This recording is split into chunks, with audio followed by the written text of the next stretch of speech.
Same, pero iba. Kapiling mo na ang nag-iisang chicks ng radyo. Walang iba kundi ako yon, si Gandang Kara. Hello.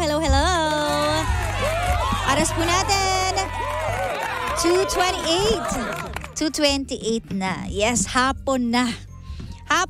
Marami ka pa rin ginagawa, marami ka pa rin iniisip. Why not? Ipahinga mo kaya muna saglit. Take a nap, take a break.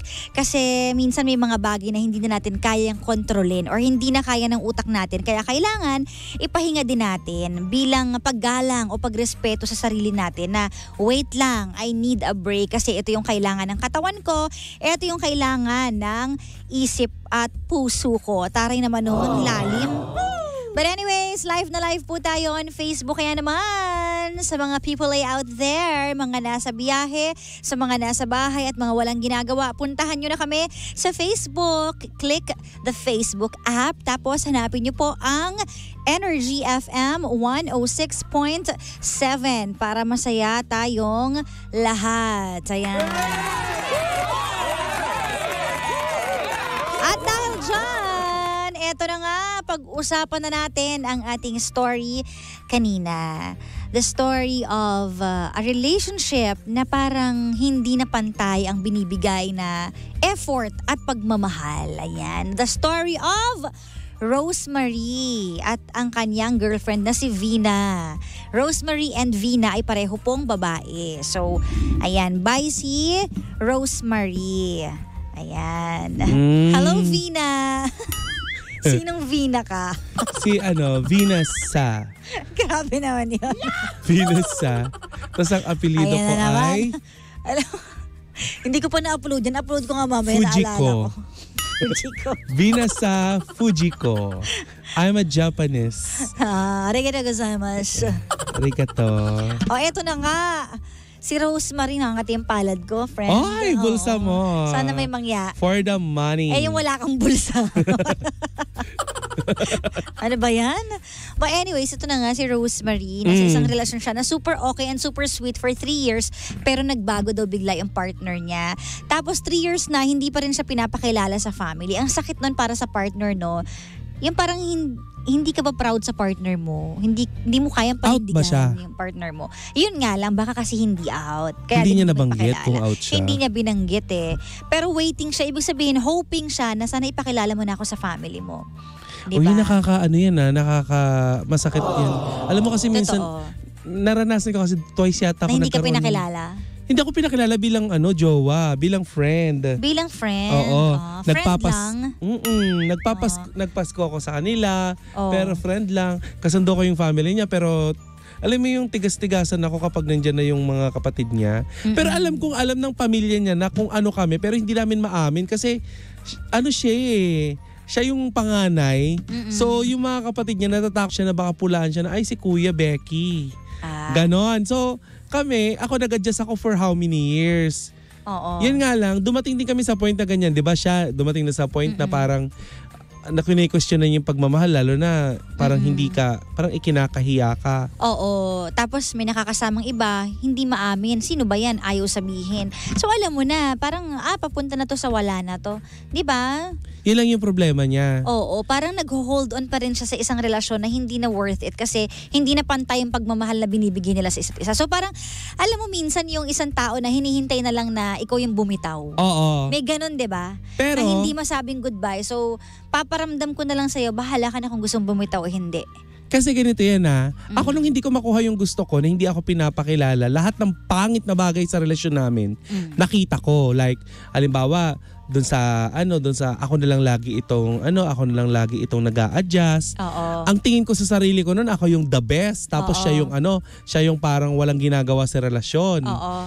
Parang feeling ko gano'n na nangyayari kasi hindi niya makuha yung gusto niya eh. Oo. 'Di ba? Bakit ka nga kasi pumasok sa relasyon na 'yan kung hindi ka naman magiging masaya? Tama, yun ang exactly. 'Di ba? Paulit-ulit nating sinasabi dito sa programang ito na kapag hindi po kayo masaya diyan sa relasyon na 'yan, itigil niyo na. Alam mo, hindi lang dapat love eh. Kumbaga, feeling ko hindi naman laging love. Di ba parang love is not enough?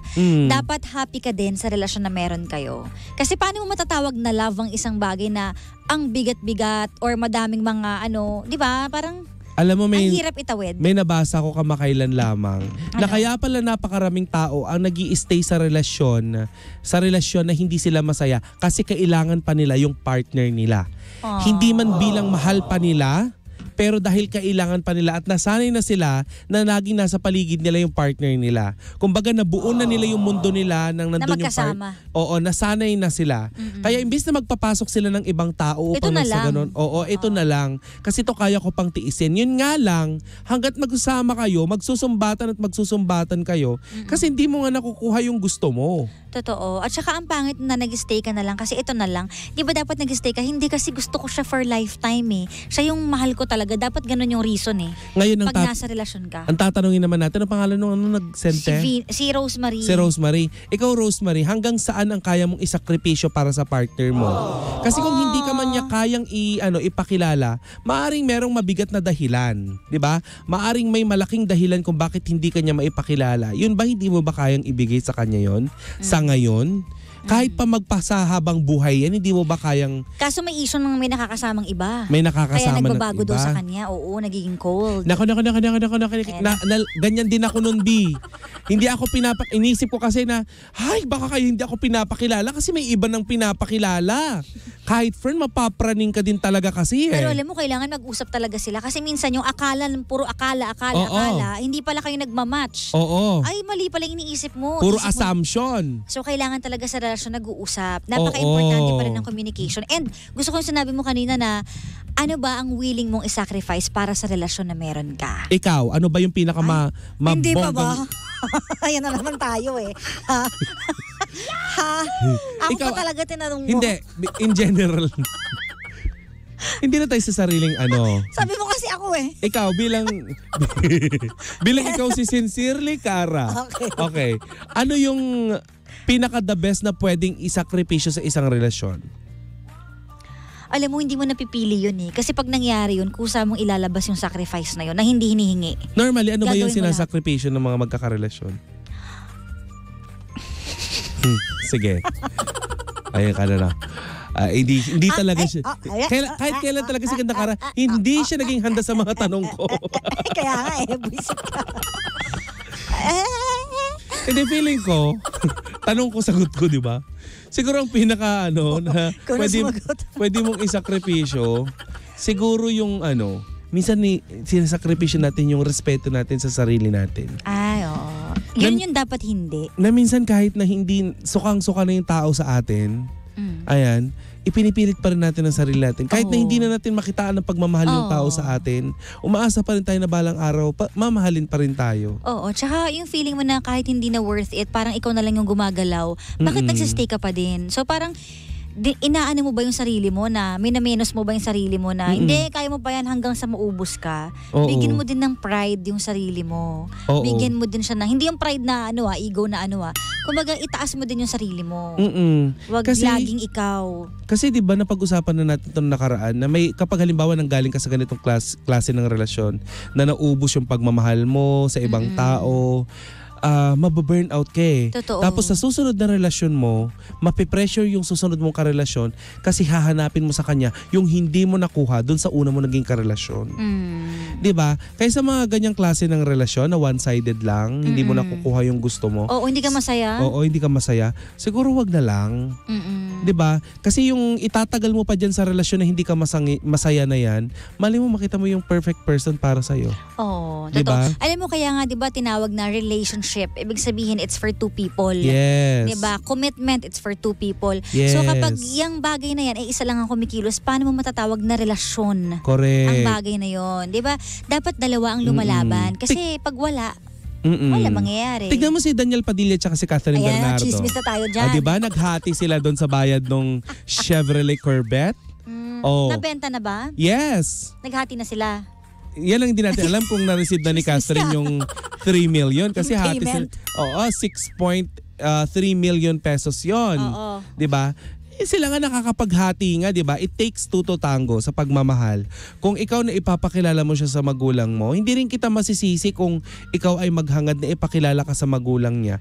Pero kung sakaling makiusap siya na pwede ba ipakilala muna kita bilang kaibigan ko, di ba? Okay lang yun. Alam mo, depende rin talaga yun sa pag-uusap na magkarelasyon. Kaya dapat, anything na magde-decide kayo together, make it a point na hindi masasaktan yung kabilang panig na okay lang ba sa'yo. Hindi yung, hindi, ganito gusto kong gawin. Hindi pwede yun. At saka, dapat pareho niyang gusto at mag-meet halfway kayo sa mga decision makings. At saka hindi pwedeng sasabihin mo na okay lang ba yung ganito. Yung hihingi ka ng pabor pero walang paliwanag. Ang pangit nun. Yung pinakiusapan ka ng jowa mo na pwede bang ipakilala muna kitang friend? Because Kasi, dahil may una kang pinakilala. Kasi kapag mga ganun, hindi ka bibigyan ng paliwanag, mapapraning ka talaga eh. Oo. Diba? Mapapahasa ka talaga ng tabak. Kasi, baka may tinatagong asawa to, diba? Kaya ngayon kanina din sabi niya, tinanong ko kung anong pangalan ng babae, hindi doon niya masagot. Oh, diba? Diba maiinis ka din? So kailangan i-explain sa'yo, i-assure ka. Pero mo nasa pag-uusap pa din niya. Ang sakit na ng puso mo, sakit pa ng ulo mo kasi magre-research ka pa. Hindi ka naman researcher. Hindi daw maibigay yung address. Baka kasi susugod ka kaya hindi maibigay. Oo nga. Ba't mo kasi hinihingi yung address? Ano ka? Diba? Delivery ng JNT? So, ganun nga, di ba? So, ay nako, hirap. Pero pag nasa isang sitwasyon ka na gano'n, na feeling mo unfair, kasi alam mo, hindi mo naman mafe-feel yan kung hindi legit, kung hindi valid yung feelings mo eh. The fact na nafe-feel mo yung kakulangan, ibig sabihin may something going on sa relasyon na meron kayo. Hindi kayo completely happy. So pag na-feel mo yan, una mong gawin, makipag-usap ka sa partner mo. Pero kapag halimbawa, napag-usapan nyo na lahat and still going on, ganun pa rin yung treatment niya sa'yo. Hindi mo pa rin ma-feel na important ka, na happy kayo, edi that's the time na yun na yung cue. Baka hinihintay ka lang yung umexit. Diba? At saka baka hindi kanya maipakilala kasi there's something wrong sa'yo. Like, ano na naman? Bigla ka nangangagat. Mga ganon. Ginawa mo na mga hayop. Kaya may mailapag lang, kinukuha mo, binubulsa mo. Oo. Kleptopal. Charis. Hindi, pinapagaan lang namin yung loob mo. Tignan mo rin yung mga yung mga risk factor kung bakit hindi kanya maipakilala. Yes. Sa baka mamaya kasi pag kinamayan ka ng magulang niya, biglang tumitirik yung mata mo tapos hinuhulaan mo yung kapalaran ng magulang. Tama. O ito may nag-comment masarap kasi sa pakiramdam ng isang relasyon yung pinapakilala ka sa family ng partner mo. Ay, hindi din. Bakit? Hindi din Ayaw mo ipakilala ka? Hindi. Before, may ex ako, hello. Ano? May ex ako, pinakilala ako sa sa buong pamilya. Ano nangyari? Ako nagpaaral sa 2 kapatid. Kaya ayaw mo ipakilala ka? Grabe naman. Hindi pala ba daw masarap? Buti na lang kamo yung pangkasalukuyan ko. Tapos na lahat ng ng pag-aaral. Tsaka hindi naman nila kailangan ng ng sagip ka pamilya. Pinilit ka mo magpaaral? Hindi naman. Pero hindi ka ba tutulong magbibigay ng maski papano kung si mama kasi nangihingi na naman ng ganito. Gusto mo wag kayo ipakilala. Nabutas na naman yung bubunghan. Chenes. Si Bunso kailangan na naman pang matrikula. Paano kayo magaganon? Naglalabing-labing kayo biglang gaganon. So, kaya wala ka ng choice. Oo, walang choice. So mas ituloy na natin. So, mas gusto mo wag ka na lang ipakilala para walang gastos. Masarap. Hindi, maganda. Depende siguro, pero kung ganon din lang naman, di ba? Di ba? Gagawin kang... Nakaka-relate daw. Di ba? Masarap din naman ang pinapakilala, pero depende rin sa pamilyang pagpapakilanlan. Malay mo yung pamilya ng jowa mo, di ba? Aswang. Pinakilala ka. Exactly. Kaya nga kailangan makilala mo kasi baka may vampira pala. Yun na nga. Paano kung dalhin ka dun sa malayong barangay tas ikaw pala yung hapunan ng pamilya? Masarap pa ba ang may pakilala sa pamilya? Isipin mo din, be. Hindi naman lahat aswang. Sobra ka naman. Hindi. Tignan mo din. Kaya ngayon palang alam mo na pag nalaman mong lahi pala ng aswang, di hindi ka pupunta, basta alam mo. Yun nga. Ba't tayo napunta sa aswang? Malayo pa pong kasi yung pinag-iinitan niya, gusto maipakilala sa magulang. Kulang ba yung pagmamahal na lang niya? Hindi mo naman Parang ayaw mo ipakilala sa magulang. B, wag na B. Kilala ko pamilya niyan, B. Grabe ka. Oo. Kilala ko pamilya nasa tulpo yung nanay niya nakaraan. Oy, pero alam mo, speaking of family, malaking factor din minsan ng family kung boto sa'yo o hindi. Alam mo, pinakilala ka, tapos hindi pa rin boto sa'yo. Ang hirap din, diba? Kilala kita. Kapag, masarap yung pinapakilala sa nanay kasi pag may problema kayo, pwede ka magsumbong. May kakampi ka. Ay, Grabe ka naman. Hindi naman gano'n, pero dapat kakampi mo kasi nanay. Yun. Lobas sa bibig. Di ba? Kasi pangit pag hindi mo kasundo. Di ba, ang dami naghihiwalay kasi hindi kasundo yung magulang. Oo. Kaya may malaking factor din yun. Kaya ngayon pa lang, kung halimbawa may girlfriend, boyfriend ka, ipakilala mo sa family para alam mo kung magmamatch ba sila or Buti ko okay napakilala sila. ka, di ba?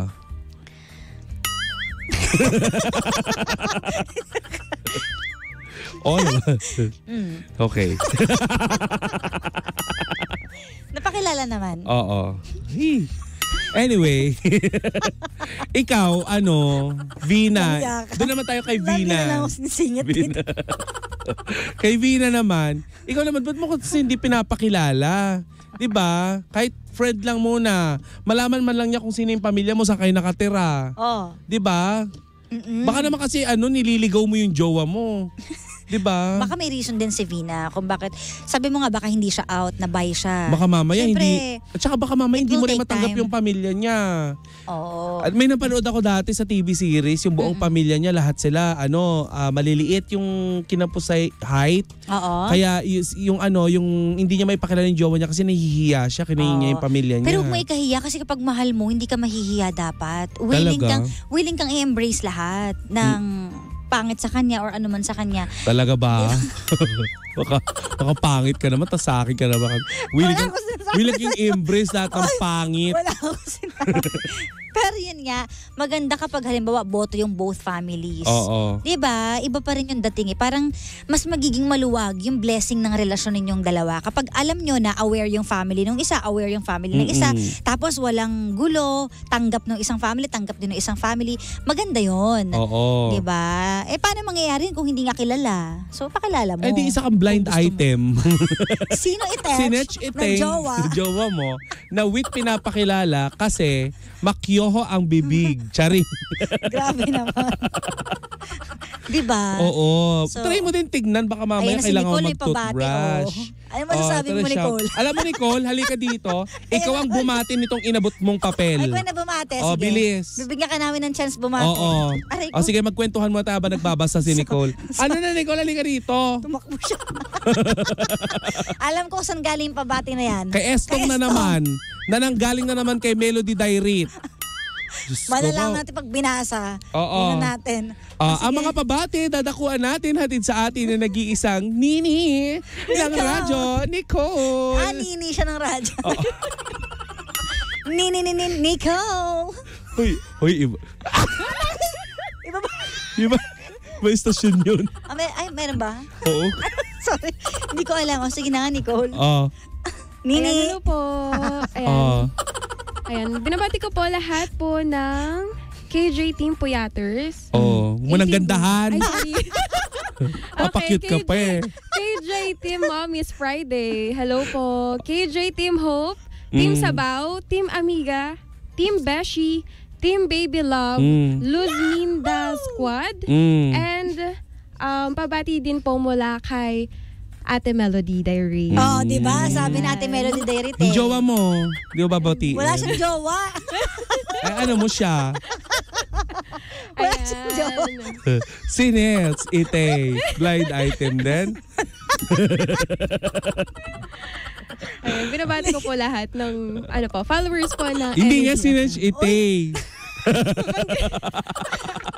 Uy, congratulations sa atin kasi di ba 1 million na tayo. Yay! 1M na tayo! Yes, maraming salamat. At dahil dyan nag-a-add dyan na baka mayroon tayo mga ipapamigay dahil 1 million na tayo mga pangga! Yes! Ang galing-galing, thank you so much sa lahat ng suporta ninyo. Next goal natin mga pangga, mag 1.5 naman tayo. 1.5 million. Oo, kaya yan, di Oo ba? naman. Alam mo na, Nicola, sisipagan pa natin lalo. Yes! Maraming salamat, Nicole! Thank you, Nicole! Ayan. Pero nga, Nicole, sinetch Lang yan. Anyways, ayun na nga. O siya, maraming salamat sa'yo, Tita Cora. maraming salamat. Rosemary, mag-isip-isip ka. Dapat yung pag-ibig na meron tayo ngayon at yung relasyon na meron tayo ay worth it. Kasi mararamdaman mo yan kapag hindi na worth Worth it ba? Diba, Rosemary? Oh. Huwag mo na ako idamay dyan. Okay? Pag one-sided, itigil na. Diba? Kapag hindi na worth fighting for yung tao at ayaw nang lumaban at ikaw na lang mag-isa, tigil na din. Okay? True. Yan. So, ayan, maraming salamat. Thank you so much. Hi, bye! Susunod na po si Sheena at si Jimbo. Kaya naman, abangan mo yan ng bonggang-bongga. Ako pa rin po ang nag-iisang chicks ng radyo. Walang iba kundi si Cara. Ano? At ikaw na. At ako po ang inyong Pop Smear Royalty sa radio. Tita Cora. Dito lang sa number 1, 06.7 Energy FM. Panggawag mo sabihing radyo. Sabihin mo.